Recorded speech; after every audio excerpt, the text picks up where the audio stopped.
The world is an experience that shapes us, an experience that cannot be the same for any two people. We have many structures in place for us as humans to navigate this strange place that we call Earth. Second, we have many structures and programs within us to help us navigate life in this body that we are given. These structures are in place to help us to learn, to be safe, to have pleasure, to build relationships, and to also achieve our goals. I want to tell you about something called Engrams. I had not studied this much before researching this video. Since Willy and I came together, I've fallen down a few new rabbit holes, and I've had my mind blown more than once. We have come together and we have actually morphed into an entirely new entity called WilLori. Yeah, I know you love it. We are now one. Just to remind you, we've been doing a series called the 369 series. We did a 3-part series, this is the 6-part series, and then lastly we will do a 9-part series where we will give you more practical advice to follow. Willy's channel is called Entertainment Launcher and my channel is called The Lori Show. You can subscribe to both to get all of your needs filled with regard to spirituality, law of attraction, and positivity. Okay, now back to engrams. What is an engram? An engram is a word that scientists use to talk about the physical trace of memory in the brain. The pattern of cells that activate to recall a memory is an engram. It is the unique pattern of cells activating together across the brain that makes a memory. These cells are changed by the learning experience. They form stronger connections with each other and they develop more dendritic spines. This sounds like the basic idea behind learning though, doesn't it? Another definition I found is that an engram is a hypothetical permanent change in the brain accounting for the existence of memory or a memory trace. So if you notice, there's the addition of the idea of the hypothetical nature of it. An engram is the physical, biological evidence of all types of learning. This can be deliberate learning, like on an academic level, or academic material while studying, or it can be learning that happens through classical or operant conditioning, or even just learning through living your life. Engrams relate very closely to associations that we make in life. These can have both profound positive or negative effects on us for a few reasons. First of all, we are not aware of the presence of an engram. In this sense, it is similar to a limiting belief. The second reason that there's such a pronounced or profound effect is that the engram, despite being a physical chain of connected cells, the effects of it happen in the subconscious mind. Again, out of the ability to control the outcome. This is where it's important to pay attention to your thoughts and your actions. This is called metacognition, being aware of one's thoughts. This awareness of thoughts in your mind and that you can control them, this puts you in a new level of consciousness on a mental and spiritual level. This allows you to see that you are energy and awareness behind those thoughts. The brain itself creates the thoughts, but you are able to decide which thoughts you entertain and focus on. Focus is important. As what we focus on, we get more of. This is the law of attraction, essentially. Where attention goes, energy flows. This is due again to the physical process of the RAS or reticular activating system. This is part of the brain that lets you focus on one thing, and then once you are focusing on it, you will notice more and more of it. This leads also to synchronicity. The law of attraction is the wave part, and the RAS is the particle part. There we go again with duality. Another related concept, there is a cycle or pattern called the thought loop. For everything that we do in our lives, it begins with a thought. The thought can be an idea that we deliberately conjure, or it can be an inspired thought that just pops in. Now that thought leads to emotions or feelings. Next, we do an action based on that feeling. The action gets us certain results, and then we create a belief about that combination, which will then lead to the next thought and hence the next cycle. If we like the results of the past, then we repeat the same action, etc.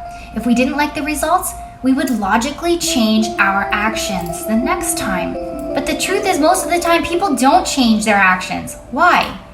Well, Einstein pointed out that the definition of insanity is that it's doing the same thing over and over again and expecting different results.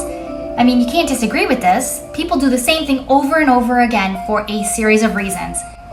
Number one is that they fear change and they fear the unknown. Number two is fear of ridicule from others. Number three is fear of looking like a quitter to yourself or to others. Next is being too comfortable in the routine, and last is being unwilling to try new things out of stubbornness. You can change if you reset your loop. Decide to entertain positive or productive thoughts. For each thought that pops into your head, you can ask yourself, is this thought helping or hurting? If this thought becomes a belief, is it a good thing? Now you will hear from Willy. He has studied Engrams a little more specifically. Here is Willy to answer this question. How or why is the study of Engrams considered hypothetical? And next, why is the study of Engrams and this kind of science hidden from the public? Thank you for watching this video. In the next video in this series, Willy's going to talk about the types of Engrams and how they are linked deeply with the ego's need for survival. Hang in there with us, positive peeps. It's just getting good. Please leave a comment or question. We'll answer every single one. We love you so much. Have the most lovely day, and be positively happy. Mwah. Thank you so much, Lori. Yes, we are WilLori, soul partners. And thank you so much for explaining what is an Engram, the introduction to Engrams. The reason number one why the researches about Engrams are not widely distributed across the masses is because actually two reasons, but I'm going to highlight the first reason. The world is overpopulated. The population on Earth is reaching the 8 billion human beings in the planet. That's a huge amount. And the question that I would like to highlight to you is what or how governments are able to control billions of powerful human beings. Tell me how. Well, the reason number one is because they can install in the minds of the people buttons. Those buttons are programs that allow controlling masses with very little effort. So that's how governments and people in power have control over 8 billion people. And how do they do that? With Engrams. They teach people some standards and expectations of the society, and those are programs that make people controllable. And that is actually good at some point, because otherwise, imagine if people just do whatever they want without any kind of control. The government and peoples in power, through the education system, install buttons to control population, which is good. However, when that control is abusive, might lead to awful situations and a lot of depression, anxiety. So we gotta find a balance. If governments release the knowledge about Engrams, people will be able to unblock those Engrams of control, and people will run out of control. That could be a kind of dangerous as well. So we gotta be careful about this knowledge that we're going to release. We are going to release what is really beneficial for you. One type of Engram that is installed, since we're little kids, I'm going to use one example, is how mothers and society teach males and females to behave. In one scenario, females are taught, hey, you gotta be desired, you gotta be wanted. If you're not wanted, if you're not desired, you're miserable. So the lady grows conditioned to that situation where she always have to be wanted and becomes a victim. On the other hand, males are taught differently. Mothers or the society teach them, you don't worry about being wanted or desired. You have to chase, pursue, and get it. If you don't get it, you're gonna be miserable. So they are creating a predator. They create a predator and a victim. So those kids grow in a model of behavior that is unnatural. Actually, is kind of natural because it enhances the predatory instincts and the fear instincts. However, those Engrams are just enhancing the instincts that are negative, that causes a vicious cycle of depression. So we gotta be careful about what Engrams should we accept in our mind and what Engrams are just not beneficial for our lives to be happy. And that's how all masses are controlled, through sexuality. That's why the root chakra is the way they are controlling us, through the gender identity, through differences of behavior because of gender. We should actually eliminate those differences of gender, so we can be free and become more authentic.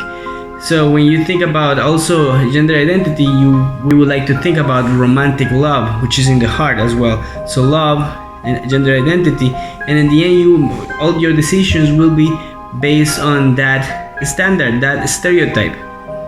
So that's just one example of how engrams are utilized in education, and is not education in the formal education system. Is about how people is taught at home, how people is taught by friends, how people is taught to behave because of their gender. Another type of reason why engrams are hidden from the population, or the study of the engrams are hidden from the population, is because an engram is a molecule that has a vibration, a resonance. That resonance, if it is installed in multiple people, becomes a collective resonance that has the same vibration across billions of human beings. If that vibration is broken in one person, the person becomes free from the matrix. It's like a connection that they have across the world. So that vibration, that engrams are actually the cornerstone that explains the communication of the spiritual realm. The study of the engrams can also reveal how human spirit is trapped in an animal body. This body is like a super trained pet. But I'm not going to go into too much detail about how engrams can reveal truths about spirituality.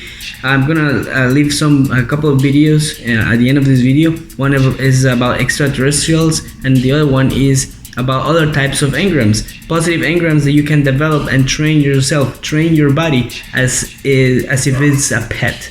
Your body needs reward. With reward and love, you have to love yourself first before loving others. You cannot love others if you don't love yourself. So reward is a type of engram that develops self-love and self-esteem. So you can comply with the first commandment: love yourself. Then don't lie to yourself. You have to be trustworthy to yourself.